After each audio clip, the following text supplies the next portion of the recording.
નમસ્તે વિદ્યાર્થી મિત્રો. ધોરણ 10 વિષય ગણિત પ્રકરણ નંબર 14 આંકડાશાસ્ત્ર. વિદ્યાર્થી મિત્રો, આ પ્રકરણનો આજે બીજો લેક્ચર છે. પહેલા લેક્ચરમાં આપણે મધ્યવર્તી સ્થિતિમાનના માપ, મધ્યક, મધ્યસ્થ અને બહુલકની માહિતી મેળવી.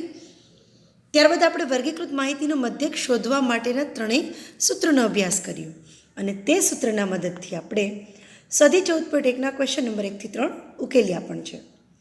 આજના આપણા બીજા વિડીયો લેક્ચરમાં આપણે સ્વાધ્યાય 14.1 જ આગળ વધારીશું અને તેના ક્વેશ્ચન નંબર 4 થી 6નો ઉકેલ મેળવીશું. વિદ્યાર્થી મિત્રો, પહેલા લેક્ચરના રિવિઝન માટે હું ડિસ્ક્રિપ્શન બોક્સમાં તેની લિંક પણ આપી દઈશ. સ્વાધ્યાય 14.1 ક્વેશ્ચન નંબર 4. એક હોસ્પિટલમાં ડૉક્ટરે 30 મહિલાઓની શારીરિક તપાસ કરી અને પ્રતિ મિનિટ હૃદયના ધબકારાની નોંધ લીધી અને નીચે મુજબ સારાંશ તૈયાર કર્યો. યોગ્ય રીત પસંદ કરીને આ મહિલાઓનો પ્રતિ મિનિટ હૃદયના ધબકારાનો મધ્યક શોધો. તો વિદ્યાર્થી મિત્રો, આપણને અહીંયા જે ડેટા આપેલો છે, પ્રતિ મિનિટ હૃદયના ધબકારા તેનો વર્ગ આપેલો, આ રીતે વિતરણ આપેલું છે. જો સતત આવૃત્તિ વિતરણ આપેલું છે 65 થી 68, 68 થી 71, 71 થી 74 અપ ટુ 83 થી 86. હવે 65 થી 68 પ્રતિ મિનિટ હૃદયના ધબકારા હોય તેવા મહિલાઓની સંખ્યા 2 છે. એટલે અહીંયા આપણને જે આવૃત્તિ આપેલી છે તે આપેલા વર્ગ અનુસાર પ્રતિ મિનિટ હૃદયના ધબકારાની સંખ્યા જેટલી છે તે મુજબ મહિલાઓની સંખ્યા આપેલી છે. અહીંયા આ કુલ મહિલાઓની સંખ્યા છે 30. તો ચાલો આપણે આપેલા ડેટાની મદદથી એક કોષ્ટક તૈયાર કરીએ અને મધ્યક શોધવાની જે રીત છે તેમાંથી કાં તો આપણે ધારેલા મધ્યકની રીત પસંદ કરી શકીએ છીએ અને કાં તો પદ વિચલનની રીત. આ દાખલામાં આપણે 65 થી 68, 68 થી 71, 71 થી 74, 74 થી 77 અપ ટુ 83 ટુ 86 છે. તો વિદ્યાર્થી મિત્રો, વર્ગ જોઈ અને નક્કી કરવાનું પહેલાં તો, ત્યારબાદ આવૃત્તિ જોવાની. આવૃત્તિ તો નાની જ છે તો આપણે બંનેમાંથી કોઈ પણ મેથડ યુઝ કરી શકીએ છીએ, પરંતુ વર્ગ પ્રમાણે જે મધ્ય કિંમત મળે તે મુજબ પણ આપણે રીતની પસંદગી કરી શકીએ છીએ.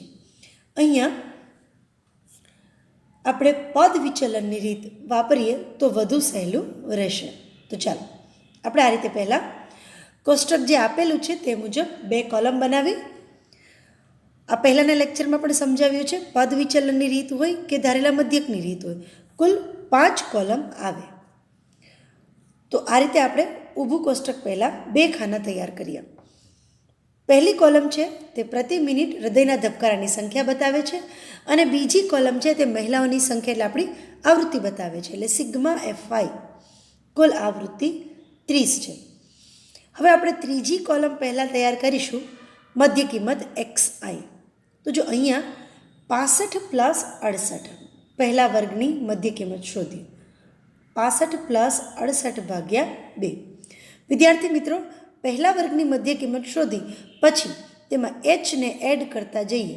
અહીંયા વર્ગ અંતરાલ H બરાબર 3 છે તો 3 3 એડ કરતા જઈએ અને ક્રમશઃ પછીના વર્ગની મધ્ય કિંમત લખી નાખવી જોઈએ. દરેકની મધ્ય કિંમત આપણે શોધીએ તો પ્રક્રિયા થોડી લાંબી થઈ જાય છે. તો તમે હવે તો આપણને H ખ્યાલ હોય એટલે પહેલા વર્ગની મધ્ય કિંમત આપણે શોધી લઈએ, પછી ક્રમશઃ એડ કરતા જવાનું. 65 પ્લસ 68 133 ભાગ્યા 2. તો આપણે છેદ ઉડાડીએ, 6 દુ 12, 1 અને 3 રહેશે એટલે અગેન 6 દુ 12 એટલે કેટલા રહેશે હવે 1. તો 2 પંચા 10, 66.5 મળી ગયું. તો જો અહીંયા મધ્ય કિંમત પોઈન્ટમાં મળે છે એટલે અહીંયા 0.5 વાળી છે. જો 66.5 પછી H બરાબર 3 એડ કરી દો 69.5, હજી એમાં 3 એડ કરતા જાવ એટલે ક્રમશઃ પછીના વર્ગની મધ્ય કિંમત આપણને મળી જાય. તો વિદ્યાર્થી મિત્રો, આપણે અહીંયા પહેલાં તો એ નક્કી કરવો પડશે, એટલે અહીંયા કુલ 7 વર્ગ હોવાથી આપણે મધ્યમ વર્ગ જે છે તેની મધ્ય કિંમત 75.5 છે તેને એ ધારી લીધું. એને આપણે વચ્ચેની જે વર્ગ હોય છે તે ના બરાબર ધારતા હોઈએ છીએ. તો અહીંયા 75.5 છે તેને આપણે ધારેલો મધ્યક લીધો છે. તો હવે આપણે કિંમતો અહીંયા નાની છે અને XI મધ્ય કિંમત 0.5 વાળું છે, એટલે પદ વિચલનની રીત વાપરવી વધુ યોગ્ય રહેશે. એ બરાબર આપણે 75.5 લીધું અને H બરાબર 3 છે. તો ચાલો પહેલાં આપણે 3 કોલમ તૈયાર કરી ચોથી કોલમ UI મેળવવું પડે. આપણે પદ વિચલનની રીતના સૂત્ર મુજબ આપણે સિગ્મા FI જોઈએ છે. તો FI માટે પહેલાં આપણે UI મેળવવો પડે. તો UIનું સૂત્ર XI minus A upon H, XI minus A upon H. એ એટલે 75.5 લખી નાખીએ અને H બરાબર 3. હવે UIની કિંમત લાસ્ટ વિડીયો લેક્ચરમાં આપણે શીખવી છે. તમે કિંમત મૂકીને પણ ચેક કરી શકો છો અને ડાયરેક્ટ આપણે જે એનું ખાનું છે એટલે કે આ વર્ગ તેના બરાબર 0 મૂકી દેવાય, કારણ કે XI એ જ છે 75.5 અને એ પણ તે જ છે એટલે 0 થઈ જાય. તો 0ની ઉપરની તરફ -1, -2, -3 અને નીચેની તરફ 1, 2, 3 આ રીતે ડાયરેક્ટ તમે મૂકી શકો છો અને તેની ગણતરી કરીને પણ ચેક કરશો તો આ જ કિંમત મળે છે. એટલે હવે આપણને જે સૂત્ર મોડે થઈ ગયા છે એટલે આપણને કિંમત મૂકતા પણ સરળતા થશે. UIની કિંમત આપણે ડાયરેક્ટ એનું જે ખાનું છે ત્યાં 0 મૂકી દેવાનું અને ઉપરની તરફ ક્રમશઃ -1, -2, -3 જેટલા વર્ગ હોય ત્યાં સુધી જવાનું. નીચેની તરફ +1, 2, 3. તો જો UIનું ખાનું રેડી થઈ ગયું. ચાલો હવે આપણે પાંચમી કોલમ FI અને UIનો ગુણાકાર, આ વર્ગ અને આ વર્ગનો ગુણાકાર આપણે અહીંયા મૂકીશું. તો સિગ્મા FI મેળવવા માટે આપણે FI જે ગુણાકાર કરીશું તો દરેક વર્ગના જે કિંમત મળશે તેનો સરવાળો લેશું. તો જો અહીંયા શું થશે, 2 ગુણાકારમાં -3 એટલે સિગ્મા FI જે પહેલો વર્ગ છે એટલે થશે -6 FI. 4 અને -2 -8, 3 અને -1 -3. આ ખાનું તો 0 જ હોય. આ રીતે આપણે કોલમ લખીએ FI ખાનું અને UI ખાનાનો ગુણાકાર. હમણાં જ લખ્યું તે મુજબ -6 -8 -3. હવે શું કરાય કે માઇનસવાળાનો સરવાળો પહેલાં લખી નખાય એટલે આપણને સરવાળા બાદબાકીની પ્રક્રિયા ઇઝી થઈ જશે. એટલે તે સરવાળો થશે -17. 0નું ખાનું એમનેમ, કારણ કે FI 8 છે, U તેનો 0 છે એટલે 0 ગુણ્યા એટલે 0. 0ની નીચેની તરફ ગુણાકાર બધા પ્લસ આવશે કારણ કે તે પ્લસ હોય. 7 × 7 4 × 8 2 × 6 તેનો સરવાળો થશે 21. હવે સિગ્મા FI ડાયરેક્ટ 4 મળી જાય કારણ કે 21 - 17. 21 મોટું પદ છે, 17 નાનું પદ છે, વત્તે ઓછે ઓછા. તો મોટા પદની નિશાની 21માંથી 17 જશે એટલે +4. તો વિદ્યાર્થી મિત્રો આપણે જે સૂત્રમાં કિંમત મૂકવી છે તે કોષ્ટક પરથી 4 એ 4 કિંમત મળી ગઈ. એ આપણે ધારી લીધો તો H 3 છે. સિગ્મા FI 30 મહિલાઓ એટલે 30 થશે. સિગ્મા FI UI કોષ્ટક પરથી આપણને 4 મળ્યું. હવે આ 4 એ 4 કિંમત આપણે મૂકી અને સૂત્ર પરથી ગણતરી કરી અને X બાર પદ વિચલનની રીતથી આપણે મધ્યક X બાર શોધીશું. કોષ્ટક પરથી આ બંને કિંમત રેડી છે. ચાલો સૂત્ર મૂકીએ. હવે તમને સૂત્ર મોઢે જશે. X bar = A + sigma FI UI upon sigma FI into H. બધી કિંમત અહીંયા મૂકી દઈએ. એ એટલે કેટલો થશે 75.5 plus H sigma FI UI 4/30 અને H કેટલો છે આપણી પાસે 3. હવે અહીંયા 10 તેરી 30 છેદ ઉડાડો, 4/10 એટલે 0.4. તો આ જે પદ છે 4/30 ગુણ્યા 3 તેનું સાદુરૂપ મળ્યું આપણને 0.4. ચાલો તો 75.5 પ્લસ 0.4 એડ કરી દઈએ, 75.9 થઈ ગયું. તો જો આપણો કિંમત મળી ગઈ. આપણે પદ વિચલનના રીતની મદદથી X બાર શોધ્યું. શબ્દોમાં તેનો જવાબ લખીએ કે આમ તપાસ કરેલ મહિલાઓના પ્રતિ મિનિટ હૃદયના ધબકારાઓનો મધ્યક 75.9 છે. તો વિદ્યાર્થી મિત્રો આજે ક્વેશ્ચન નંબર 4 થયો. તેમાં આપણને પદ વિચલનની રીત વાપરવી થોડી સહેલી લાગી. આ રીતે આપણે કોષ્ટક રેડી કરી અને કિંમત મૂકીએ તો ખૂબ જ સરળતાથી આપણને આ ઉકેલ મળી શકે છે. તો આ રીતે ક્વેશ્ચન નંબર 4 આપણે ઉકેલ્યો. ચાલો વિદ્યાર્થી મિત્રો, આપણે હવે સ્વાધ્યાય 14.1ના પ્રશ્ન નંબર 5નો ઉકેલ મેળવીએ. એક છૂટક વેચાણ બજારમાં ફળ વેચનારાઓ બંધ ખોખાઓમાં કેરી વેચી રહ્યા હતા. આ ખોખાઓમાં કેરીઓની જુદી જુદી સંખ્યાઓ હતી. ખોખાઓની સંખ્યાના પ્રમાણમાં કેરીઓનું આવૃત્તિ વિતરણ નીચે મુજબ આપેલું છે. આપણે બંધ ખોખામાં મૂકેલ કેરીઓનો સંખ્યાઓનો મધ્યક શોધવાનો છે. તો વિદ્યાર્થી મિત્રો, આપણે મધ્યક શોધવા માટેની જે મેથડ છે, સીધી રીત, ધારેલા મધ્યકની રીત અને પદ વિચલનની રીત. હવે અહીંયા સીધી રીત તો વાપરી શકીશું નહીં, કારણ કે FI ઘણો મોટો છે. તો કાં તો આપણે ધારેલો મધ્યકની રીત વાપરીએ અને કાં તો પદ વિચલનની રીત વાપરીએ. હવે કેરીઓની સંખ્યા 50થી 52 હોય તેવા ખોખાઓની સંખ્યા 15 છે. તો આ રીતે આપણને વર્ગમાં જે વિતરણ આપેલું છે તે જો અહીંયા આ કોષ્ટકમાં ખાસ ધ્યાન આપજો. 50થી 52, પછી છે 53થી 55, 56થી 58, 59થી 61 અને 62થી 64. હવે અહીંયા તમે ખાસ નોંધ્યું હોય તો આ જે વિતરણ છે તે આપણે પહેલાં તેને સતત આવૃત્તિ વિતરણમાં કન્વર્ટ કરવું પડશે. 50થી 52 છે, પછી 53થી 55 છે. એટલે આપણે તેના દરેક વર્ગના અધઃ સીમા બિંદુ અને ઉર્ધ્વ સીમા બિંદુ મેળવવા પડશે. તો વિદ્યાર્થી મિત્રો, આપણને તે પ્રક્રિયા ધોરણ 9માં પણ શીખી ગયા છીએ. આપણે શું કરાય, જે 50 છે તેમાંથી આપણે 0.5 બાદ કરીએ અને 52માં આપણે 0.5 એડ કરી દઈએ. તો આ રીતે આપણું જે વિતરણનું કોષ્ટક છે તે રેડી થઈ જાય. જો આપણે શું કર્યું, 50માં 0.5 બાદ કરી લો, 49.5 થઈ ગયું પહેલા વર્ગમાં, અને 52 હતું તેમાં 0.5 એડ કરી દીધું, એટલે 52.5. કોષ્ટક જો આપણે ફરીથી નોંધીએ તો આ રીતે હવે 53થી 55 છે, તો તેમાં ઉર્ધ્વ સીમા બિંદુ અને અધઃ સીમા બિંદુ આપણને આ રીતે મળે.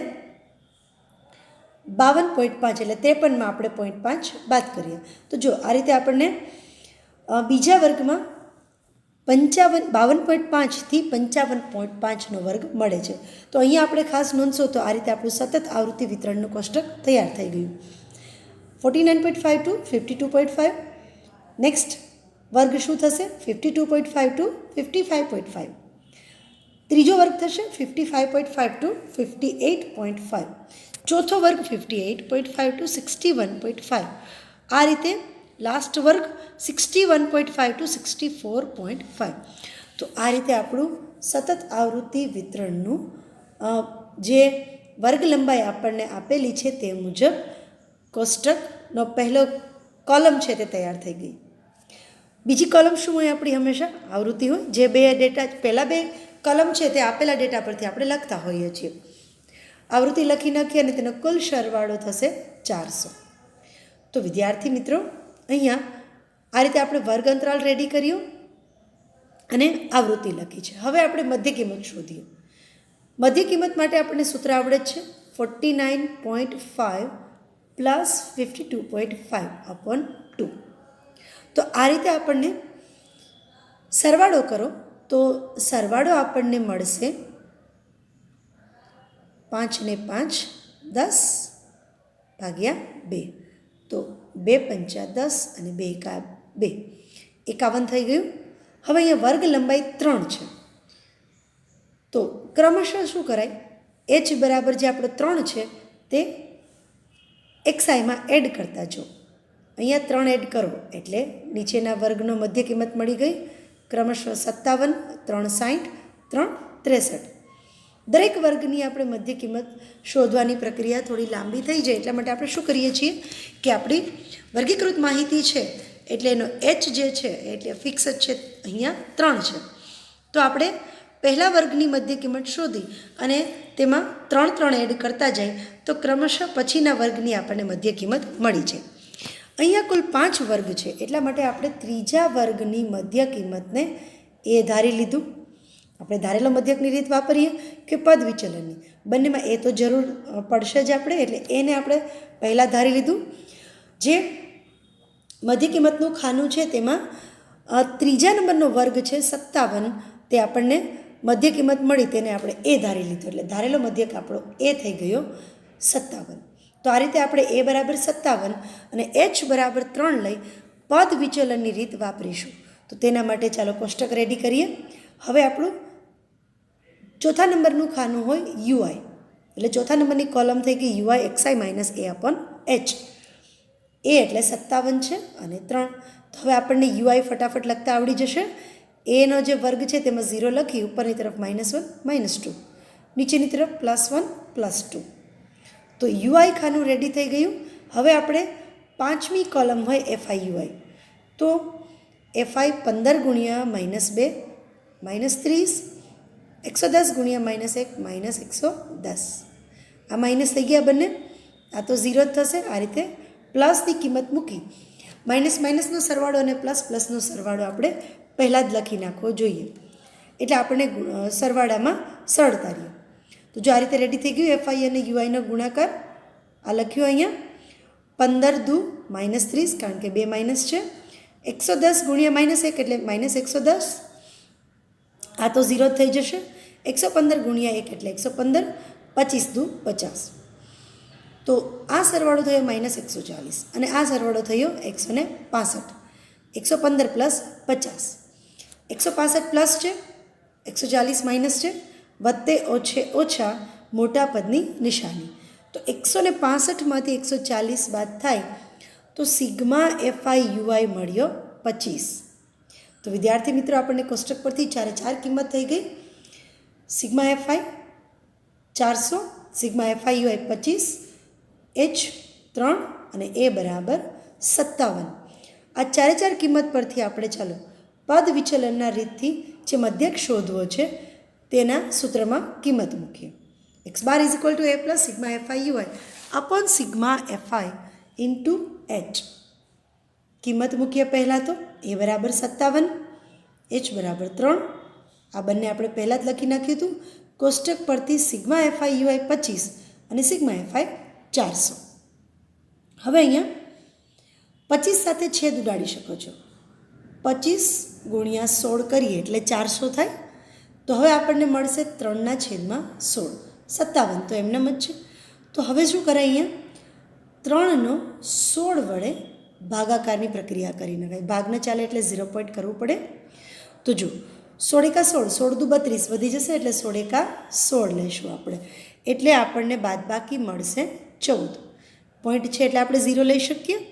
હવે ગુણાકાર કરતા જઈએ તો 16ના ઘડિયામાં 16 અઠા 128 આપણને મળશે, કારણ કે 16 નવા કરશો તો આપણને 144 થઈ જશે એટલે વધી જશે.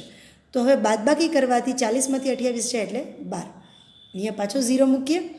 હવે 120 આપણે 16ના ઘડિયામાં નજીકની કિંમત શોધવી છે. તો 16 અઠા તો આપણે હમણાં જ લખ્યું 128, તો 16 સત્તા જ લેવું પડે. તો 16 સત્તા થશે 112. એટલે હવે બાદબાકી 20માંથી 12 જાય એટલે કેટલા વધશે આપણને, અહીંયા લઈએ 8. તો હવે 0 મૂકીએ. 16 પંચા 80 થઈ ગયું 0 0. એટલે 16 વડે આપણે 3ને ભાગાકાર કર્યો તો કેટલી કિંમત મળી, 0.1875. ખ્યાલ આવ્યો? જો પહેલાં આપણે શું કર્યું, 25ના છેદ ઉડાડ્યા 400 સાથે એટલે 25 ગુણ્યા 16 એટલે છેદમાં 16 આવી ગયા. એટલે અહીંયા થઈ ગયું 3/16. એટલે આપણે 3ને 16 વડે ભાગાકારની પ્રક્રિયા કરી અને કિંમત મેળવી તો આપણે ભાગફળ મળ્યું, એટલે શેષ મળી ગઈ 0 અને ભાગફળ મળ્યું 0.1875. ચલો તો આપણે કિંમત મૂકી દઈએ. હવે તો આ સરવાળો થશે 57.1875. આપણે પોઈન્ટ પછી 2 આંકડા લખવા હોય તો ત્રીજો આંકડો જો 5 કે 5થી વધુ હોય તો આપણે આ રીતે લખી શકીએ 57.19. તો આ રીતે આપણે 57.19 લખી શકીએ છીએ, અથવા અહીં આ રીતે પણ જવાબ રાખી શકીએ છીએ. જનરલી આપણે પોઈન્ટ પછી 2 ડિજિટ જ રાખતા હોઈએ છીએ, તો ત્રીજો ડિજિટ 5 કે 5થી વધુ હોય તો આપણે 1 એડ કરી દઈએ. તો આ રીતે આપણને બંધ ખોખામાં મૂકેલ કેરીઓની સંખ્યાઓનો મધ્યક મળ્યો 57.19 57.19. તો વિદ્યાર્થી મિત્રો છે ને ખૂબ જ ઇઝી મેથડ. આંકડાશાસ્ત્રના આ રીતે આપણને 4 માર્ક્સ રોકડા મળી શકે છે આ પ્રકારના દાખલાઓના. આપણે માત્ર રીત નક્કી કરવાની અને કોઈ પણ રીત જો આપણને માઇન્ડમાં ના આવે તો આપણે પદ વિચલનની રીત વાપરીએ તો દાખલો ખૂબ જ સરળતાથી સોલ્વ થઈ જાય. કોઈ મેથડ ના આપીએ તો આ રીતે સતત આવૃત્તિ વિતરણ આપેલું જે વર્ગનું કોષ્ટક જે આપણને રેડી આપેલું છે તે પરથી 5 કોલમ તૈયાર કરવાની, વર્ગ અંતરાલ મુજબ વર્ગ રેડી કરીએ જે આપેલો છે, અથવા આપણે અધસીમા બિંદુ અને ઉર્ધ્વસીમા બિંદુ જેમ આ દાખલામાં આપણે લખ્યા છે તે મુજબ પણ ક્યારેક આપણે ગણતરી કરવી પડતી હોય છે. ત્યારબાદ આવૃત્તિ, ત્યારબાદ મધ્ય કિંમત, ત્યારબાદ આપણો યુઆઈ, ધેન એફઆઈયુઆઈ. આ રીતે આપણે કોષ્ટક પરફેક્ટ રેડી કરીએ અને ડેટા પરથી સૂત્ર પર કિંમત મૂકીએ, સૂત્રમાં કિંમત મૂકીએ અને ગણતરી તો ખૂબ જ ઇઝી થઈ જાય છે. તો મધ્યક શોધવાની આ જે પદ વિચલનની રીત છે તે ખૂબ જ સહેલી રીત છે. ચાલો આપણે ક્વેશ્ચન નંબર 6 સોલ્વ કરીએ. સ્વાધ્યાય 14.1નો આજનો આપણો છઠ્ઠો પ્રશ્ન.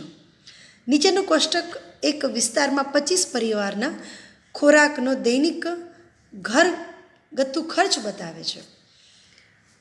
પરિવારના ખોરાક પરના દૈનિક ઘરગથ્થુ ખર્ચનો મધ્યક યોગ્ય રીતનો ઉપયોગ કરીને શોધો. હવે અહીંયા દૈનિક ખર્ચ 100 થી 150, 150 થી 200, 200 થી 250 આપણું જે આવૃત્તિ વિતરણ કોષ્ટક છે તે તૈયાર છે. 250 થી 300 અને 300 થી 350. h બરાબર 50 આપણને કોષ્ટક પરથી સમજી શકીએ છીએ. પરિવારની સંખ્યા આપેલી છે, કુલ 5 વર્ગ આપેલા છે. તો ચાલો આપણે પહેલી 2 કોલમ લખી લઈએ. 100 થી 150 વર્ગમાં આવૃત્તિ કેટલી છે, કેટલા ઘર છે? 4. 150 થી 200 5, 200 થી 250 12, 250 થી 300 તેમાં 2 અને 300 થી 350માં 2 ઘર છે. તો સિગ્મા એફઆઈ થઈ ગયો 25. હવે અહીંયા આપણે એક્સઆઈ પહેલાં એટલે મધ્ય કિંમત રેડી કરીએ. 100 થી 150 એટલે કેટલા થાય? 250 થાય સરવાળો. મધ્ય કિંમત શોધવા માટે 100 પ્લસ 150 એટલે 250 ભાગ્યા 2. 250ના અડધા કેટલા હોય? 125. તો પહેલા વર્ગની મધ્ય કિંમત થઈ ગઈ 125. હવે એચ બરાબર કેટલા છે? અહીંયા 50 છે. તો 50 50 એડ કરતા જાઓ. 125માં 50 એડ કરો 175, 50 એડ કરો 225, 50 એડ કરો 275, 50 એડ કરો 325. તો આ રીતે મધ્ય કિંમતનો જે કલમ હતી તે રેડી. અહીંયા કુલ 5 વર્ગ છે એટલે આપણે ત્રીજા વર્ગની મધ્ય કિંમતને 225ને આપણે એ ધારી લીધું. તો આપણે એચ બરાબર કેટલા છે? 50, એ બરાબર 225. આ લઈને આપણે પદ વિચલનની રીતનો ઉપયોગ કરીએ. ચાલો ચોથી કોલમ રેડી કરીએ. યુઆઈ એક્સઆઈ માઇનસ એ અપોન એચ. 225 એ છે અને એચ કેટલો છે? 50. હવે આપણે ગણતરી ના પણ કરીએ તો પણ ઇઝી થઈ ગયું. એના ખાનાની બરાબર 0 મૂકી દો, ઉપર તરફ -1 -2 અને 0ની નીચેની તરફ 1 અને 2. કોઈ પણ દાખલામાં કોઈ પણ વર્ગ હોય, કોઈ પણ એચ હોય, આપણે યુઆઈનું ખાનું આ રીતે એની બરાબર 0 મૂકી અને ઉપરની તરફ -1 -2, નીચેની તરફ +1 +2. ચાલો આ રીતે આપણું યુઆઈનું કોલમ જે છે તે રેડી થઈ ગઈ. પાંચમી કોલમ એફઆઈયુઆઈ એટલે કે પહેલા વર્ગમાં 4 ગુણ્યા -2 કરીશું, બીજા વર્ગમાં 5 ગુણ્યા -1 કરીશું, 12 ગુણ્યા 0 એટલે 0 થશે. તો આ રીતે આપણે એફઆઈયુઆઈનું ખાનું રેડી કરીએ. 4 ગુણ્યા -2 -8, 5 ગુણ્યા -1 -5, 8 અને -5 બંને માઇનસ છે એટલે -13 સરવાળો અહીંયા જ લખી નખાય. આ તો 0 જ થશે. 2 એકા 2, 2 દુ 4 એટલે 6, 4 ને 2 6 સરવાળો અહીંયા જ રેડી કર્યો. હવે -13 અને 6નો જ સરવાળો આપણે સિગ્મા એફઆઈ માટે આપણે શું કરાય? આ બંનેનો જ સરવાળો કરવાનો રહેશે. 13 -6 અને 6 પ્લસ છે એટલે -13 + 6 વત્તે ઓછે મોટા પદની નિશાની -7. તો જો કોષ્ટક પરથી આપણને સિગ્મા એફઆઈયુઆઈ -7 મળ્યો. સિગ્મા એફઆઈ 25, એ બરાબર 225, એચ બરાબર 50. આ ચારે ચાર કિંમતનો ઉપયોગ કરી અને પદ વિચલનની રીતથી મધ્યક શોધવાનું જે સૂત્ર છે તેમાં ચાલો આપણે કિંમત મૂકીએ. Sigma FI 25, sigma FI UI -7. કિંમત મૂકીએ એ plus sigma FI UI upon sigma FI into H. એની કિંમત 225, સિગ્મા એફઆઈ યુઆઈ -7 છેદમાં સિગ્મા એફઆઈ 25 ગુણ્યા 50. તો આપણે અહીંયા 25 દુ 50, તો -7 ગુણ્યા 2 એટલે કેટલા થઈ જશે? ત્યાં વત્તા સૂત્રની નિશાની અને -7 ગુણ્યા 2 એટલે 7 દુ 14. તો વત્તે છે ઓછા થઈ જશે, તો શું મળશે? 225 - 14, બાદ બાકી કરો 211. તો થઈ ગયો આપણો મધ્યક રેડી. આમ એક્સ બાર જે મળ્યો આપણો 211. પરિવારના ખોરાક પરના દૈનિક ઘરગથ્થુ ખર્ચનો મધ્યક મળ્યો 211. તો વિદ્યાર્થી મિત્રો, કોષ્ટક પરથી કિંમત મૂકી અને સૂત્રમાં જે કિંમત મૂકી તે ખૂબ જ સરળ ગણતરી થઈ ગઈ. 25 દુ 50 કર્યું, -7 ગુણ્યા 2 એટલે -14, વત્તે છે ઓછા 225માંથી આપણે 14ને બાદ કરીએ એટલે 211. તો આ રીતે આપણને દૈનિક ઘરગથ્થુ ખર્ચનો મધ્યક મળ્યો 211. તો આ થયો સ્વાધ્યાય 14.1નો ક્વેશ્ચન નંબર 6. આજે આપણે બીજા લેક્ચરમાં સ્વાધ્યાય 14.1ના ક્વેશ્ચન નંબર 4, 5 અને 6નો ઉકેલ મેળવ્યો છે. વિદ્યાર્થી મિત્રો, આજના હોમવર્કમાં તમારે આ બધા દાખલા ફરીથી ગણવાના તો હોય જ, અને સાથે સાથે ટેક્સ્ટબુકનું જે ઉદાહરણ નંબર 2 છે તે પણ જાતે ગણતરી કરવાનો છે. એટલે ટેક્સ્ટબુકમાંથી માત્ર રકમ જ લેવાની છે, ગણતરી આપણે કોષ્ટક આ રીતે જાતે રેડી કરવાનું અને ત્યારબાદ આપણો જવાબ તેમાં ટેલી કરી લેવાનો. તો આજે જે સ્વાધ્યાય 14.1ના કુલ 3 દાખલાનો અભ્યાસ કર્યો છે તેનું રિવિઝન પણ કરજો. લેક્ચરની પેરેલલ તમે જે લખ્યો હશે દાખલો ફેરબુકમાં, ત્યારબાદ તમારી રફબુકમાં પ્રેક્ટિસ કરજો અને ઉદાહરણ 2 પણ જાતે ગણવાનું છે. તો વિદ્યાર્થી મિત્રો, પ્રકરણ નંબર 14ના આ રીતના દાખલા આપણને બોર્ડમાં 4 માર્ક્સમાં પૂછાતા હોય છે, તો ખૂબ જ સરળતાથી આપણે 4 માર્ક્સ મેળવી શકતા હોઈએ છીએ. તો આ સાથે આજનો આપણો વિડીયો લેક્ચર પૂરો થાય છે. આપણને કાંઈ પણ ડાઉટ હોય તો પૂછતા રહેજો. ફરીથી મળીશું ત્રીજા લેક્ચરમાં. Thank you so much.